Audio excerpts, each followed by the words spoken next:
जब गोस्वामी जी का विवाह हुआ और पत्नी मायके चली गई,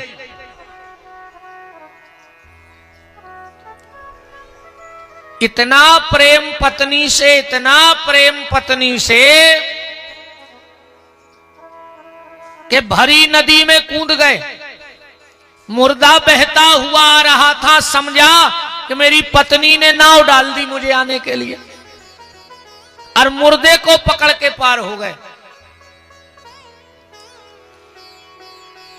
सोचा आधी रात में क्यों ससुराल वालों को जगाएं, तो पिछवाड़े से गए तो एक भुजंग सांप लटका था।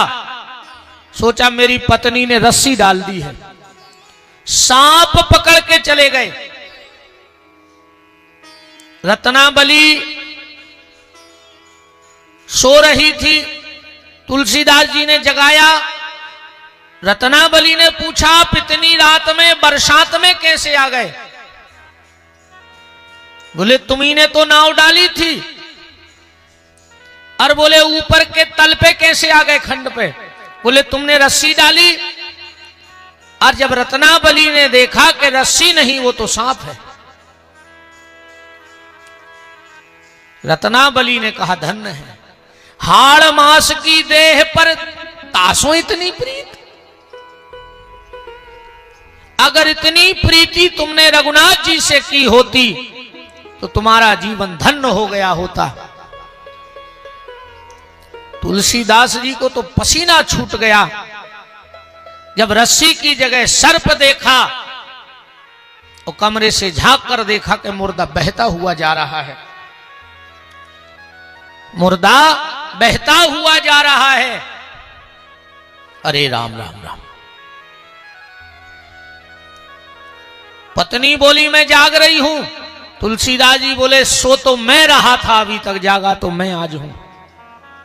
और अपनी पत्नी को प्रणाम हाथ जोड़कर मन ही मन कहा कि तूने मुझे जीवन का सच्चा रास्ता दिखा दिया।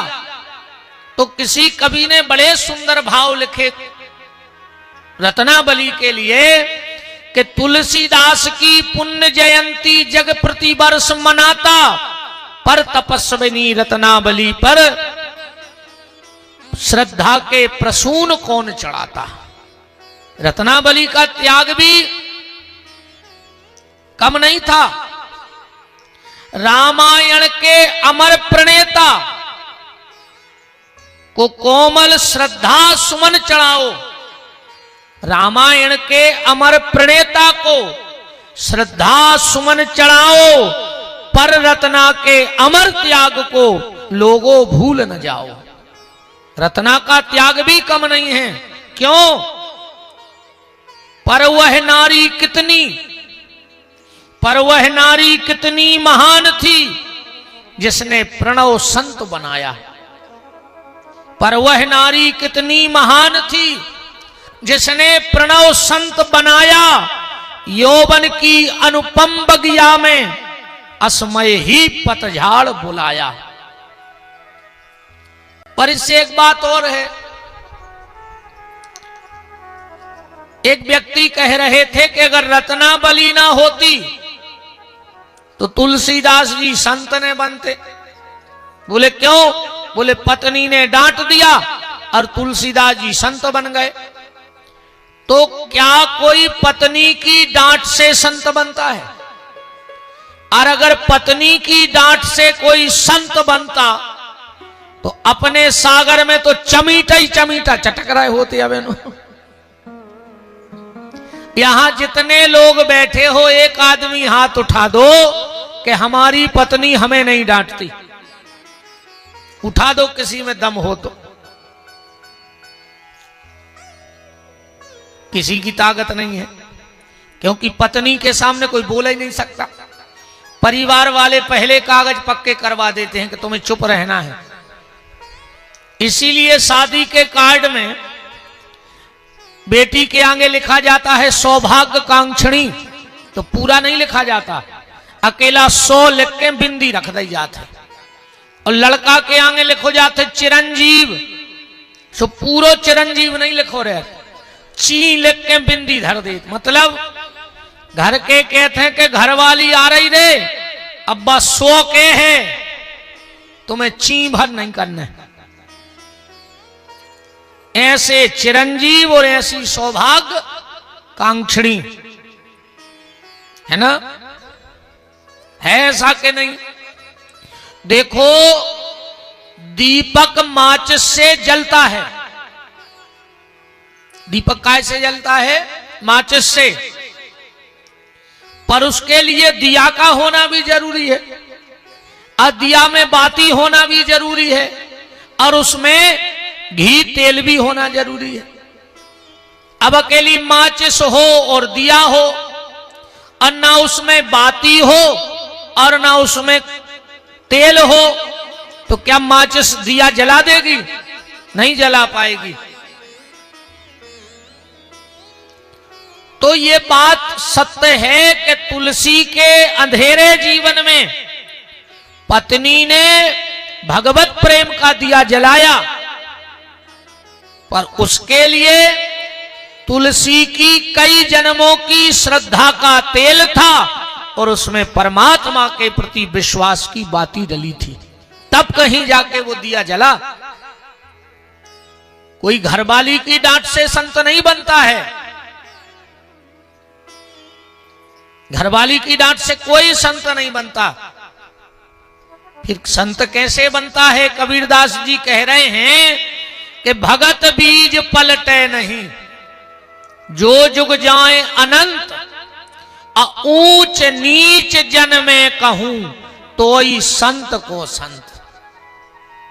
ये तो अनंत जन्मों के पुण्यों का प्रभाव है। गोस्वामी जी ने लिखा है, थोड़ी बहुत कृपा से भगवत भजन नहीं होगा, थोड़ी बहुत कृपा से आप परमात्मा का सामीप्य प्राप्त नहीं कर पाओगे। उसके लिए क्या लिखा तुलसीदास जी ने? गोस्वामी जी कह रहे हैं कि अति हरि कृपा जाय पर होई। तनक बहुत कृपा से नहीं है, अति हरि कृपा जाय पर होई, अपाव धरे यह मार्ग सोई। जब अति हरि कृपा हो जाती है, तब इस रास्ते पे कोई आगे बढ़ पाता है। जे जानो जेह देह जनाई, देखऊं तुम्हीं तुम्हीं हुई जाई। भगवान जिसको जनाना चाहे वही जान सकता है। भगवान को जानना इतना सरल थोड़ी है।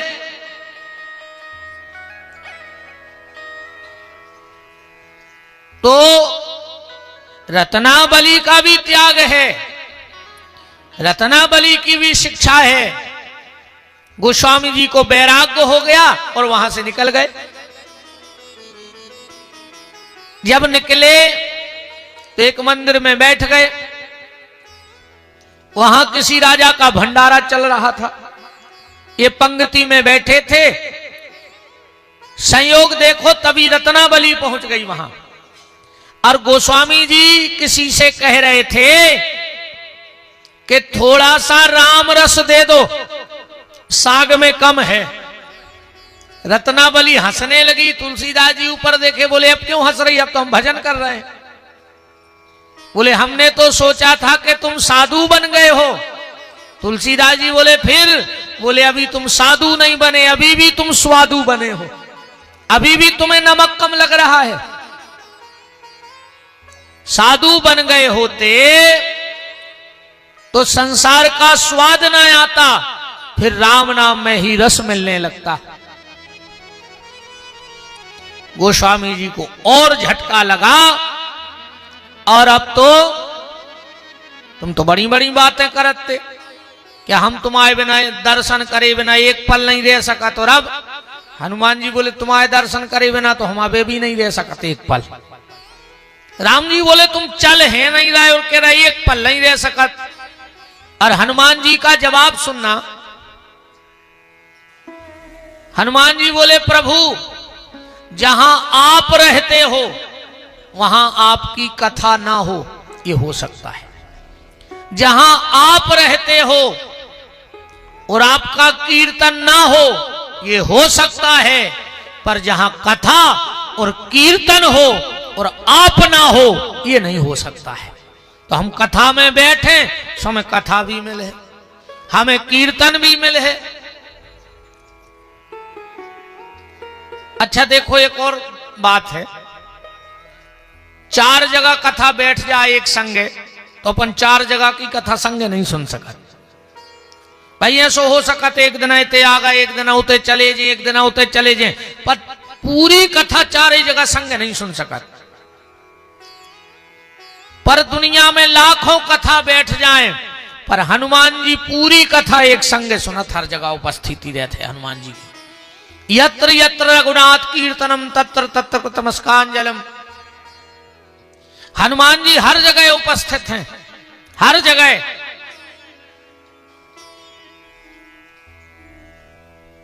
तो प्रेत ने कह दी कि जहां कथा हो उतई हनुमान जी। अब तुलसीदास जी बोले के भाई ऊंचे भेष में तो वहां है नहीं अपने, अब हम कैसे पहचान के हनुमान जी आ गए। प्रेत बोलो जो सबसे पहले आवे और सबसे बाद में जावे, समझ लियो जी यही बब्बा यहां। तुलसीदास जी पहुंचे एक जगह, कथा हो रही थी। का देख रहे हैं कि न पंडित जी आए न संगीत वाले आए, कोई नहीं, पर बाहर एक बूढ़ो सो बब्बा पूरे शरीर में फुंसा फूड़ी भई है और एक तरफ पड़े हैं। तुलसीदास जी ने तिरछी नजर मारी, बोले लगा जी यहां बब्बा। पर अब प्रेत ने जा कही थी कि सबसे आखिरी में जात है। अब बैठ गए तुलसीदास जी, कथा हो गई, पंडित जी चले गए, संगीत वाले चले गए, जजमान चले गए, अब हनुमान जी बैठे हो तुलसीदास जी। हनुमान जी बोले कि जाओ भैया घरे जाओ। अब कैसे उनको नियम है कि हमें आखिरी में जाने। तुलसीदास जी बोले आपने कर चलो, हम बाद में जे हैं। हनुमान जी बोले भैया रे हम रोगी आदमी, हम कहो तई परे रे में हमाओ का ठिकानो घर दूर है नहीं, कहो कल की कथा सुन के जाए। तुलसीदास जी बोले सो ऐसा ही हम यहाँ हैं, अपने अभी कुछ नहीं है, अपन भी तई बैठे रहे। हनुमान जी बोले निकल जाओ निकल जाओ, कल आ जाना। तुलसीदास जी बोले नहीं नहीं आप जाओ। जब बहुत देर हो गई, तुलसीदास जी की आंखों में अश्रुपात होने लगा और चरणों में लिपट गए। बोले बजरंगबली दादा हम आपको पहचान गए हैं, आप हनुमान जी हो। अब फिर तो भैया जहां भक्त की हां भगवान वहां, नहीं अंतर में नहीं बाहर में, नहीं आस में है नहीं खास में है, न विरक्ति में है न विलास में है। यदि प्रेम है तो प्रभु पास में है। घृणा का प्रेम से जब अलंकरण होगा, घृणा का प्रेम से जब अलंकरण होगा, उस वक्त इस धरा पर स्वर्ग का अवतरण होगा। कहां ढूंढता है तू उसको काबा में और काशी में, वो तो वहां मिलेगा जहां प्रेम का मिलन होगा। राम ही केवल प्रेम प्यारा और जान ले जो जानन हारा। तुलसीदास जी तो चरणों से लिपट गए, बोले अब ने चले, अब तो हम जान गए कि तुम यहाँ आओ। अब हनुमान जी बोले जान गए तो बताओ फिर अब क्या चाहिए। तुलसीदास जी बोले अपन को तो ये कई अब रट लगी है कि अखियां हरि दर्शन की प्यासी। हमें तो राम जी से मिलने हैं, सीता माता लक्ष्मण भैया के दर्शन करने। हनुमान जी बोले अब हम करत हैं चर्चा। का हनुमान जी को काम ही जो है, राम दुआरे तुम रखवारे, ओ होत न आज्ञा बिन पैसा पैसारे लिखो है। अच्छा आज की हालत भी यही है कि होत न आज्ञा बिन पैसारे। कौन आज्ञा चाहने तुम्हें तुम्हारा रुपया भर होए, रुपया भर होए तुम्हें का करवाने। आज के समय में जग में दाता दो जने, एक पैसा एक राम। अब बे तो दाता मोक्ष के, जे तुरंत सुधारत काम। वे तो मोक्ष पे मिले हैं जब मिले हैं दादा। अरे कहूं इतने रुपया होए काय से, आज तो बड़ी गड़बड़ स्थिति है। हुआ स्वतंत्र स्वदेश देश की आई बर्बादी, इसे आजादी कहते हो। हुआ स्वतंत्र देश देश की आई बर्बादी, इसे आजादी कहते हो। छोटे बड़े न्याय के दफ्तर, हाकिम की कीमत को नहीं डर। साहब के सामने घूस ले दे और सकते हैं, इसे आजादी कहते हैं। हर जगह मिलावट, इतनी मिलावट हो गई, इतनी मिलावट हो गई, एक आदमी जिंदगी से परेशान होगा। मिलावट देखो आज, एक आदमी जिंदगी से परेशान होगा। उन्हें सोची अब तो हम जहर खा कर मार जे हैं। दुकान पे गाओ, जहर ले आओ, अच्छा दूध में घोर के पी गाओ। उन्हें सोची अब तो रात में मरा ही जे। सवेरे 5 बजे की नींद खुल गई। कहने लगो यार हम नहीं मरे, माने भगवान भी चाह रहा हो कि हमने मरे। अब हम जिंदगी से लड़े हैं, संघर्ष कर हैं, पर जब भगवान ने हमें जिंदगी दी है तो आज तो हम दुकान से आधा किलो मिठाई ले आके खाएं।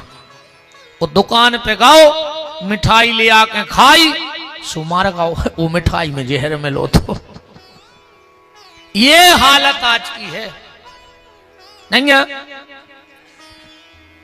होत न आज्ञा बिन पैसारे। बिना पैसा के कहीं कोई आज्ञा नहीं है। तो जा तो एक अपनी आनंद की बात है, वास्तविकता जा है। आओ वकील साहब, हनुमान जी का और राम जी का एक एग्रीमेंट है। राम जी का और हनुमान जी का एक एग्रीमेंट है। कौन सा?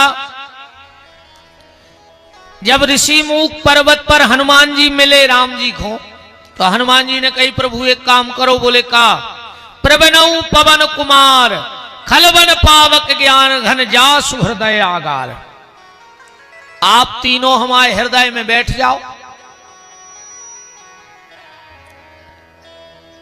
लक्ष्मण जी बोले का करने? हनुमान राम जी बोले तुम बताओ।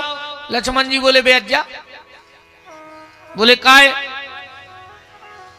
बोले आज 2-2 कौड़ी के आदमी जे विपिन बिहारी जैसे, जिनकी एक पैसा की औकात नहीं है,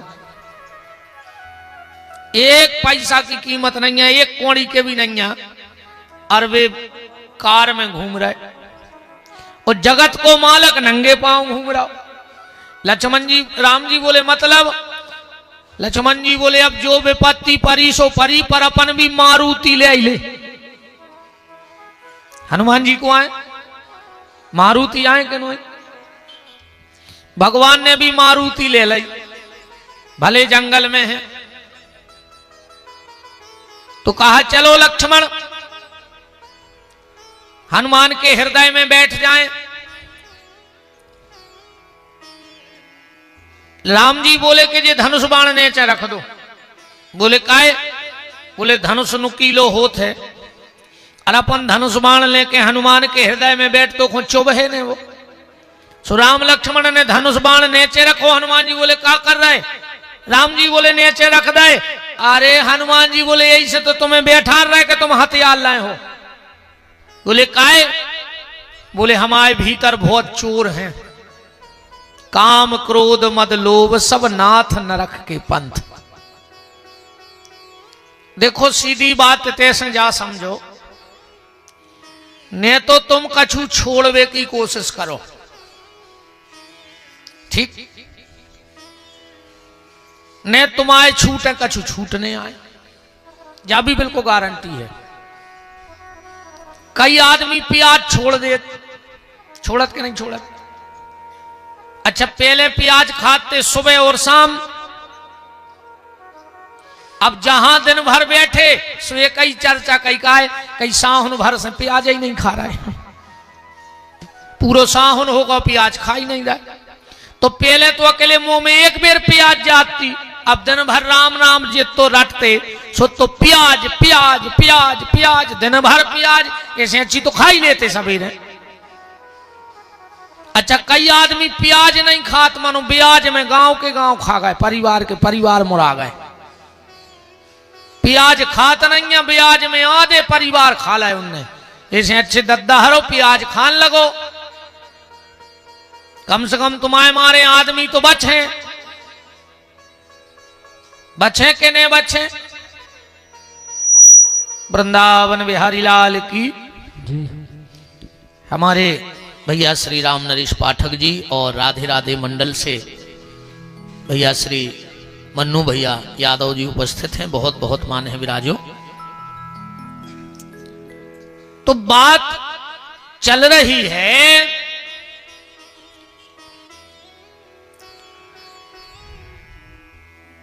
कि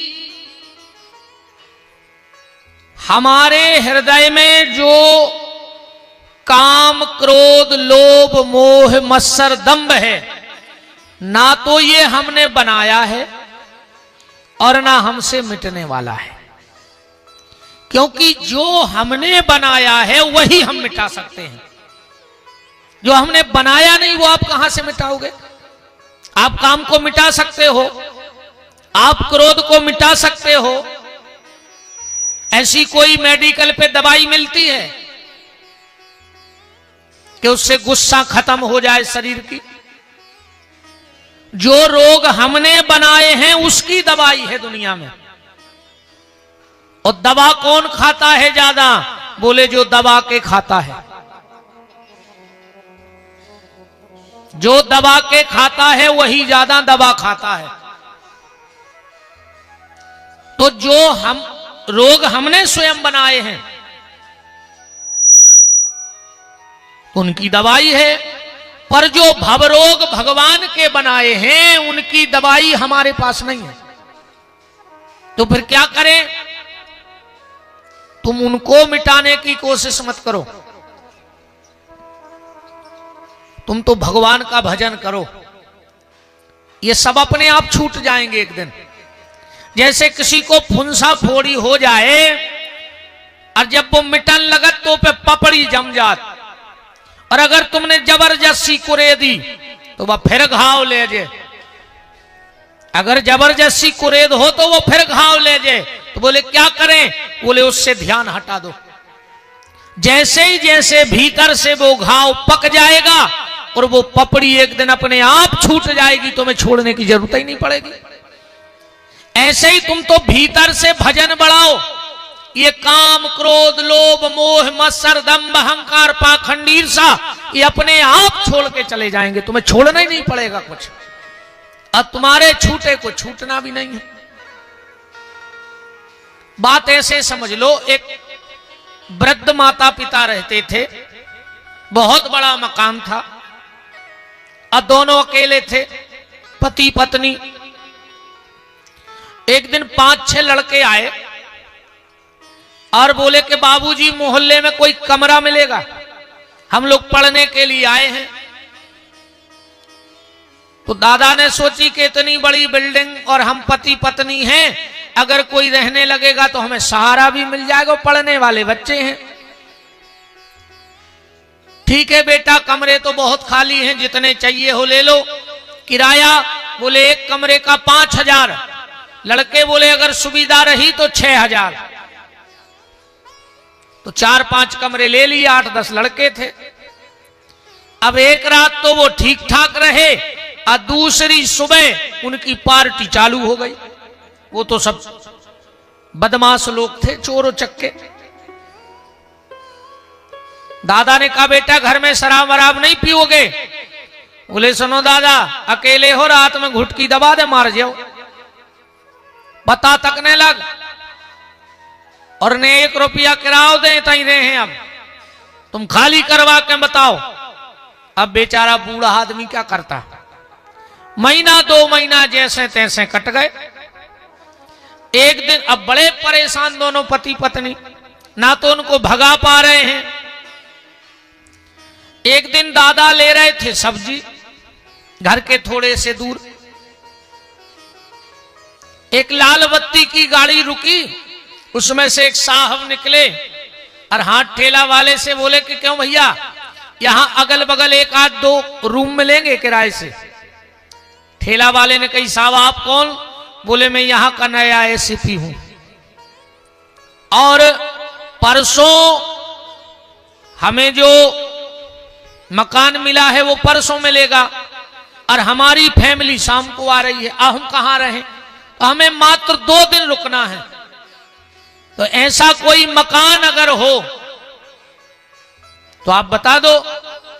दादा बोले साहब अपनो मकान डरो है, 2 दिन की तो बात ही है, तो आप रुक जाओ। तो साहब बोले कि किराए रे? बोले साहब 2 दिन को का कराओ, आप तो आके रुक जाओ। ठीक है दादाजी, मकान? बोले 4थे नंबर का।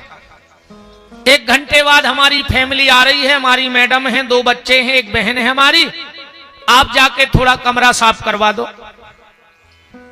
दादा आए, अब 8-10 बाल बच्चे लड़का रुके ही थे, तो उधम कर ही रहे थे। दादा बोले अपनी पत्नी से कि सुनो जल्दी से तना एक कमरा में झाड़ू पोंछा कर दियो। बोले काहे? बोले 2 दिन के लाने शहर के जो नए एससीपी हैं वे आ रहे हैं रुकबे, उन लड़कों को पसीना आ गया। वे जानते कि जो एसपी तैयार बहुत खतरनाक है, बहुत मार मारत, तो वे अपनो सामान पैक करने लगे लड़का। दादा बोले काहे बेटा? बोले नहीं नहीं हमें नहीं रहने, अब तुम आए थे, हमारे तो फरारी वाले आए। बात समझ रहे? दादा ने उन लड़कों को नहीं भगाया, बस अपने घर में एसपी को रोक दिया, तो वो लड़के अपने आप घर खाली करके चले गए। यही हमें और आपको करना है। ये काम क्रोध लोभ मोह मत्सर ये तुम्हारे भगे नहीं भगेंगे। तुम तो इस शरीर रूपी मकान में एसपी को ले आओ।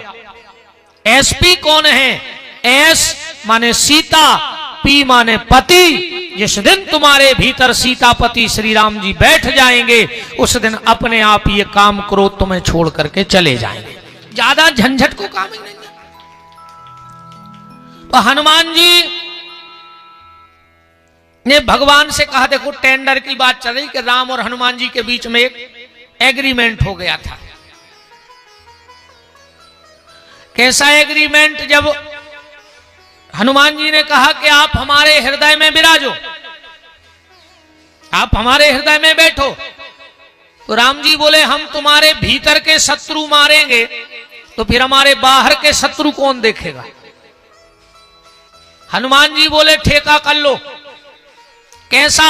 बोले तुम हमारे भीतर के निपटा दे, हम तुम्हारे बाहर के निपटा दें। आपके जो बाहर के दुश्मन होंगे उन्हें हम मारेंगे। तो हनुमान चालीसा में एग्रीमेंट पे साइन हो गया। राम जी ने कहा हम तुम्हारे भीतर के शत्रु मारेंगे, हनुमान जी बोले हम आपके बाहर के निपटा दें। साधु संत के तुम रखवारे।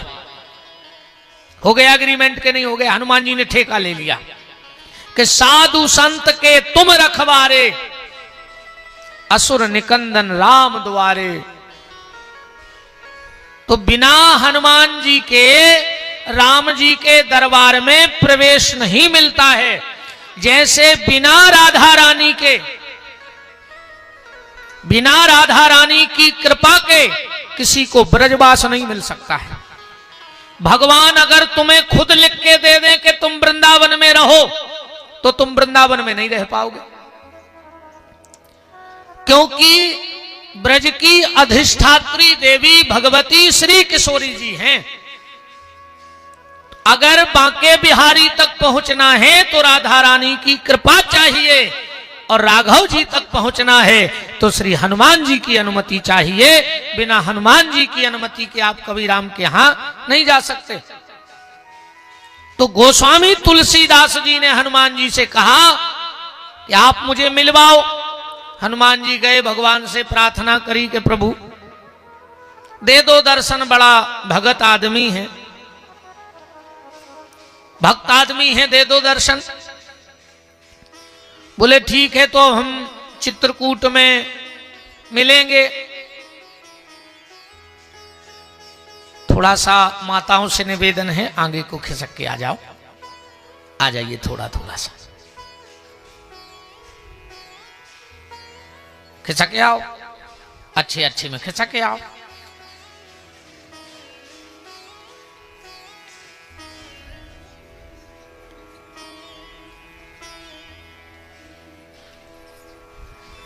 हाँ चलो जल्दी बात मान ली ना, मुंह से एक ही बेर में सड़कें आती हैं अब्बा जी,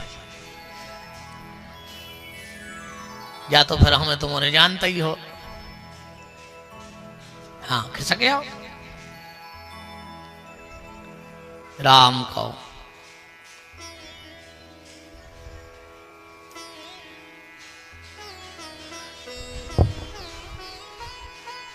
गोस्वामी तुलसीदास जी मौनी अमावस्या के दिन राम घाट पर बैठ गए चंदन लेके।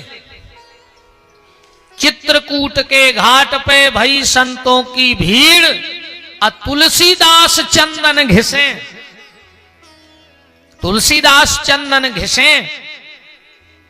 उसी समय तुलसीदास जी ने क्या देखा कि कुछ हिरण का झुंड दौड़ते हुए चला रहा है और पीछे राम लक्ष्मण हाथ में धनुष बाण लिए हुए उन हिरणों के पीछे दौड़ रहे हैं।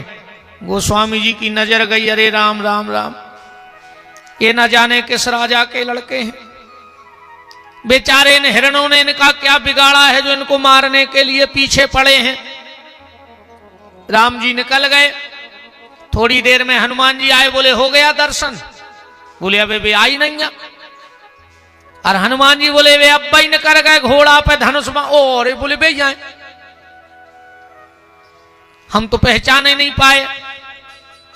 तुलसीदास जी ने चरण पकड़ लिए, बोले दादा एक बार और कृपा कर दे, एक बार और कृपा कर दे। हनुमान जी ने सोची अब फिर के भगवान से प्रार्थना करें, कैसे जोनो दर्शन ने हुई है तुलसी, अब हमें छोड़ है ने, शेषन दर्शन करवाई दो। फिर गए भगवान के। भगवान ने इस बार छोटे छोटे दो बालक बने और तुलसीदास जी चंदन घिसाई रहे थे। जाके बोले कि बाबा तना हम चंदन दे दियो लगा लाए। तुलसीदास जी बोले बेटा हमें घाट के पंडा नहीं ने, हमें तो चंदन लगावे बैठे, मुत के लगा रहे चंदन को और से लगवा ले। राम जी बोले फिर तो काय को बैठी? बोले हमें दूसरी आस है। बोले कौन की? बोले हमें भगवान के दर्शन करने। राम जी बोले बैठे कब से हो तुम उन भगवान के चक्कर में पड़े, वे यहां तक नहीं रहे, वे भारी निठुर हैं, मत जाओ यहां से। तुलसीदास जी बोले नहीं रे भैया, भगवान निठुर नहीं है, भगवान निठुर नहीं है, शायद लगता है अभी मेरे ही कर्मों में कोई कमी है, इसलिए वो दर्शन नहीं दे रहे। मैं एक और आपसे कथा के माध्यम से निवेदन करूं, जीवन में कभी दुख आवे और अगर वो दुख चला जावे, जीवन में कोई संकट आया हो और अगर वो चला जाए तो समझ लेना कि भगवान की बहुत बड़ी कृपा है तुम्हारे ऊपर। अभी संकट आया और संकट चला गया तो समझ लेना कि ठाकुर जी की बहुत बड़ी कृपा है। और संकट आवे और अगर जा ना रहा हो तो कई बार लोग कहते अब तो हम आओ भगवान से भरोसा उठ गओ। कई बार तो लोग यहां तक कह देते कि अब हम आओ भगवान जैसी कोई चीज है ही नहीं है, यहां तक लोग कह देते कि भगवान है ही नहीं है। उस वक्त ऐसा नहीं करना। अगर संकट आवे और चला जाए तो समझना कि ठाकुर जी की कृपा है, और संकट आए और ना जा रहा हो तो समझ लेना कि भजन की ताकत कम हो गई है। इसलिए भजन बढ़ाना, पर यह मत कहना कि भगवान है नहीं या भगवान से मेरा भरोसा उठ गया है। देखो, जब व्यक्ति के पास भजन का पावर होता है, व्यक्ति के पास भजन का पावर होता है और वो गलत करने भी जाए तो अच्छा हो जाता है। अगर तुम्हारे पास भजन है, तुम कुछ गलत भी करोगे तो अच्छा हो जाएगा, और अगर भजन नहीं है और तुम अच्छा भी करोगे तो गलत हो जाएगा। आदमी को जब समय विपरीत आउत है तो ऊंट पे बैठे आदमी को कुत्ता काटत है। जब समय विपरीत आता है तो ऊंट पे बैठे हुए आदमी को कुत्ता काटता है, और जब समय भजन हो तो गलत करोगे तो अच्छा होगा। एक स्वर्णकार एक हीरा बेचने बंबई गया। हीरे की कीमत थी कम से कम 40 लाख रुपए। अब वो यहां किसी को बता भी ना पाया कि हम 40 लाख को हीरा धरें, कोई भी धोखा दे दे। तो हीरा लेके पहुंचा बंबई, ट्रेन हो गई लेट, 12 बजी रात पहुंचो। अब उन्हें सोची अब क्या करें, रात काटने हैं। और अब अगर स्टेशन पे भी कोई बता रहे कि हम 40 लाख को फेंक दें और हीरा ले जाए, अब ना किसी को बता पा रहा है पर उस हीरा की सुरक्षा भी करने। उन्हें सोची एक उपाय है, अब तो हल्की पतरी चोरी कर लो, पुलिस आहे हमें उठा ले जाए, रात भर थाने में राख है बंद, सवेरे हम जमानत कराई लें, सो हीरा बेच के घरे चले जाए, हम भी सुरक्षित थाने में। और हीरा भी से एक महिला चली जा रही थी, उन्हें सोची यही को छत्ता उठा लें, चोरी कर लें, तो जा भाई रिपोर्ट कर दे। दौड़ के वो महिला को छत्ता पकड़ो और लौट ही रहो तो वह महिला बोली, सॉरी भाई साहब, मुझे पता नहीं था कि ये छाता आपका है, वहां कुर्सी पे पड़ा था तो हम उठा लाए। देखो, गया तो गलत करने था, अच्छा हो गया कि नहीं हो गया। तो जीवन में दुख तो आएगा, जीवन में दुख आएगा। महापुरुषों के जीवन में दुख आया। आज जिनकी जन्म जयंती है, गोस्वामी तुलसीदास जी के जीवन में दुख आया। आप कभी कवितावली उठा के पढ़ो, तुलसीदास जी ने लिखा है कि जब मेरा जन्म हुआ 3 दिन में मेरी माता का देहांत हो गया। कितने दिन के थे? 3 दिन के। और तुलसीदास जी का जब जन्म हुआ तो अभुक्त मूल में हुआ, 32 दांत मुंह में हते तुलसीदास जी के। और दुनिया में बच्चा जब जन्म लेता है तो रोता है, पर जब गोस्वामी तुलसीदास जी का जन्म हुआ तो इनके मुंह से ये रोए नहीं, इन्होंने कहा राम, तो इनका नाम ही पड़ गया राम बोला। ये नाम तो आप सबने सुना होगा, इनका नाम ही पड़ गया राम बोला। गोस्वामी जी 3 दिन में मां स्वर्ग सिधार गई। पिताजी से किसी ने कहा कि बेटे का मुंह देख लो। पिताजी ने लगन बगन देखी, बोले ये तो बड़ा अशुभनिया है, हम उसका मुंह नहीं देखेंगे। कुछ दिन में पिताजी चल बसे। एक चुनिया नाम की दासी ने गोस्वामी जी को पाला। कुछ दिन में वो ही मर गई। गांव के लोगों ने कहा बड़ा भागा है। यहां तक आप कवितावली में पढ़िएगा, कितने निठुर लोग रहे होंगे उस समय के लोग कुत्तों को रोटी डाल देते थे, पर तुलसीदास जी को रोटी नहीं डालते थे।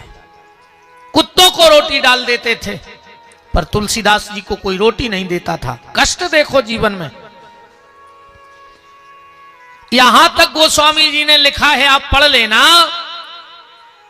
कि जब लोग बंदर को चने डालते थे, अच्छा बंदर इतनो स्वार्थी रहे थे, प्रेम तो भारी करे थे वो अपनी औलाद से, बिल्कुल चिपकाए फिरा थे, पर भोजन के मामले में इतनो स्वार्थी रहे थे कि तुम फल फूल फेंक दो, अगर वो बच्चा भी ले ले तो वो छीन ले। भोजन में इतना स्वार्थी। पर गोस्वामी जी ने लिखा है कि जब लोग बंदर को चना डाल देते थे तो बंदर कुछ चना छोड़ जाते थे और मैं वो बीन बीन करके खाता था। बंदर चना छोड़ के चले जाते थे गोस्वामी जी के लिए। यहां तक लिखा है कि जब 2 दिन भूखे फिरे, किसी ने घर में नहीं रहने दिया, तो गांव के बाहर एक भगवान शिव का मंदिर था।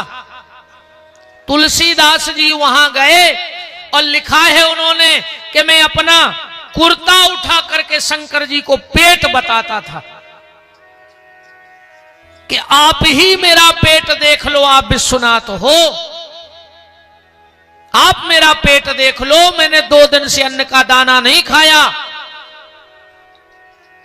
भगवान शंकर ने माता अन्नपूर्णा से कहा कि तुम्हारा नाम अन्नपूर्णा है और देखो वो बालक मेरे मंदिर में मुझे पेट दिखा रहा है। कहते हैं भगवान शिव ने माता अन्नपूर्णा पार्वती से कहा कि तुम थाली लगा के जाओ और उस बालक को भोजन कराओ। तो जीवन में दुख आएगा, महापुरुषों के जीवन में दुख आया, हम और आप लगते कौन है? क्या राम के जीवन में कष्ट नहीं आया? बोलो, राम ने क्या जीवन में कष्ट नहीं भोगे? क्या बांके बिहारी के जीवन में कष्ट नहीं थे? अगर किसी अमीर के यहां संतान हो तो डीजे बजता है, पटाखे फूटते हैं, फूटते कि नहीं फूटते? उत्साह बधाई बांटी जाती है। किसी गरीब से गरीब के घर में भी अगर संतान हो जाए, कुछ ना कर पाए तो थाली तो बजा ही देता है, बजाता है कि नहीं बजाता? और अगर उसके यहां थाली भी नहीं होगी तो बेटे के होने पे ताली तो बजा ही सकता है। ताली तो हर व्यक्ति के पास है। पर आप परमात्मा का जीवन देखो। भगवान कृष्ण के जन्म में ना तो कोई ताली बजाने वाला था और ना कोई थाली बजाने वाला था, क्योंकि कंस के डर से ना कोई थाली बजा सकता था जन्म में और ना ताली बजा सकता था। तो महापुरुषों के जीवन में भी कष्ट आए। भगवान जब परम धाम जाने लगे, इतना बड़ा परिवार ठाकुर जी का, 16,108 पत्नियां, 10-10 जिनके संतानें, पर अंत समय में भगवान अकेले पड़े थे, कोई नहीं था वहां जब जरा ने बाण मारा है व्याघ्र ने। तो दुख तो जीवन में आएगा। अब समझदारी ये है, किसी किसी को दुख निपटा देता है, किसी किसी को दुख निपटा देता है और कोई कोई दुख से निपट लेता है, बस इतना अंतर है। अब हमें दुख निपटाएगा कि हम दुख से निपटेंगे। एक बात और सुन लो, दुनिया में ऐसा कोई गुरु नहीं है, कोई चमत्कारी संत नहीं है जो हाथ घुमा के तुम्हारे सारे दुख दूर कर दे। ऐसा कोई परमात्मा के अलावा पैदा ही नहीं हुआ आज तक। है कोई ऐसा जो ऐसा हाथ करे और तुम्हारे सारे संकट दूर हो जाएं? इस दुनिया में परमात्मा के अलावा ऐसी कोई शक्ति नहीं है जो हाथ घुमा के तुम्हारे कष्ट दूर कर दे। कष्ट दूर कोई नहीं कर सकता, पर तुम्हें कष्ट से लड़ने की शक्ति, सामर्थ्य और तरीका सत्संग में मिल सकता है। लड़ना तो तुम्ही को पड़ेगा। समस्या तुम्हारे घर में आई है तो निपटना तुम्ही को है उससे। भाई बुखार तुम्हें चढ़ जाए या तुम्हारा हाथ पांव टूट जाए तो अस्पताल में देखवे बारे जे हैं तो संतावना तो दे सकते हैं पर तुम्हारा दर्द नहीं ले सकते। कि ले लेंगे कि चलो तनक सो दर्द हमें दे दे, हम तुम्हारे फूफा आए, हम तुम्हारे जीजा आए, तुम्हारे मौसिया आए, सो तनक सो हमें दे दे। तकलीफ तुम्ही को सहनी पड़ेगी, बस वाणी का सहारा कोई भी दे देगा, पर तुम्हारे कष्ट तुम्हें स्वयं सहने पड़ेंगे। तो जीवन में संकट आएगा, उससे तुम भाग नहीं सकते। कहां जाओगे भाग के? राम की अदालत में होत ना गवाही, चल है जमानत ने कट है फरारी, कोड़ी संगे ने जे है खजाने से, हंसा उड़ जे है कौन बहाने से। कोई भरोसा नहीं इस जीवन का। बात कहां चल रही थी? बात चल रही थी राम जी ने कहा कि तुम्हारे भगवान बड़े निठुर हैं, तुम्हारे भगवान बड़े निठुर हैं जो तुम्हें दर्शन नहीं दे रहे। गोस्वामी जी ने कहा नहीं, भगवान तो बड़े दयालु हैं, और इतने दयालु हैं, इतने दयालु हैं। अच्छा एक बात और देखो, दयालु कौन होता है? वो आदमी सबसे अच्छा है दुनिया में जिसकी पत्नी उसकी तारीफ करने लगे। हां, जिसकी पत्नी तारीफ करे। कैसे? पत्नी कबू तारीफ नहीं करत। दो प्रश्न हर माताओं के हैं, दुनिया की कोई माता हो, ये दो प्रश्न बिल्कुल परमानेंट हैं। पहलो, गुरुजी इनको गुस्सा बहुत आउट है। आज तक कौन पत्नी ने जाने कही कि वे बहुत शांत हैं। पहला प्रश्न क्या है? इनको गुस्सा बहुत आता है। और दूसरा प्रश्न, गुरुजी जो हमारा लड़का है तो बहुत होशियार, पर पढ़वे में मन नहीं लगा। आज तक को नहीं जाने कही कि जो एक नंबर को गधा है ऐसा नहीं पढ़े, है तो बहुत होशियार, बस पढ़वे में मन नहीं लगे तो कलू घर होशियार है। सीधी कहो कि एक नंबर को गधा है, माए भैया यहां सो बायो को लाल बुजक्कड़ भी बनाऊं ने, गधा भी नहीं कह पा रहे। बोलो, तो जिसकी पत्नी तारीफ करने लगे समझना वो आदमी बहुत अच्छा है। हनुमान जी बहुत विद्वान हैं, ज्ञानी नाम अग्रगण्यम। सबने कहा राम का स्वभाव बहुत अच्छा है, राम का स्वभाव बहुत अच्छा है। सुग्रीव ने कहा, विभीषण ने कहा, बानरों ने कहा, पर हनुमान जी ने राम जी के स्वभाव पे सील ठप्पा नहीं लगाया। पर जिस दिन पुष्प वाटिका में सीता जी ने हनुमान जी से कह दिया कि कोमल चित कृपाल रघुराई, हनुमान जी हमारे पतिदेव का स्वभाव बड़ा कोमल है। हनुमान जी तो नाचने लगे कि जिसकी पत्नी कह दे के वो बहुत अच्छे हैं, जबकि कहत नहीं है, या तो गारंटी है। आज तो घर ही नहीं बन रही दो ही आदमों में।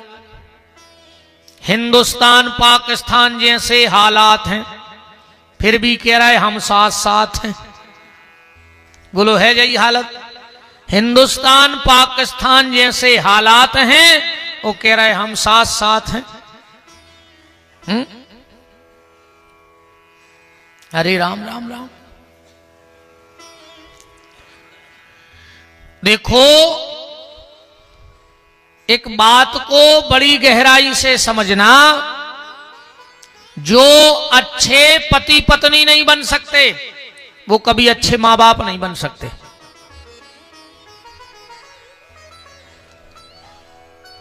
इस कार्यक्रम की पावन बेला में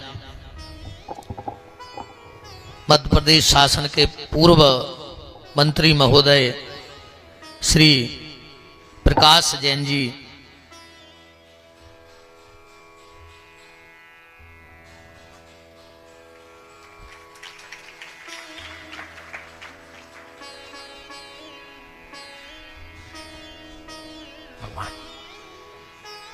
मध्य प्रदेश शासन के पूर्व मंत्री श्री प्रकाश जैन साहब जी उपस्थित हैं। उनका खूब खूब मान चौबे परिवार में, मुन्ना भैया के परिवार में आपका खूब खूब मान है। बोलो वृंदावन बिहारी लाल की, राधा माधव सरकार की। जो अच्छे पति पत्नी नहीं बन सकते वो कभी अच्छे माँ बाप नहीं बन सकते। अगर अच्छे माँ बाप बनना है तो तुम्हें अच्छा पति पत्नी बनना पड़ेगा, क्योंकि जो आज के माता पिता हैं वो कल के पति पत्नी थे, और जो आज के पति पत्नी हैं वो कल के माता पिता बनेंगे।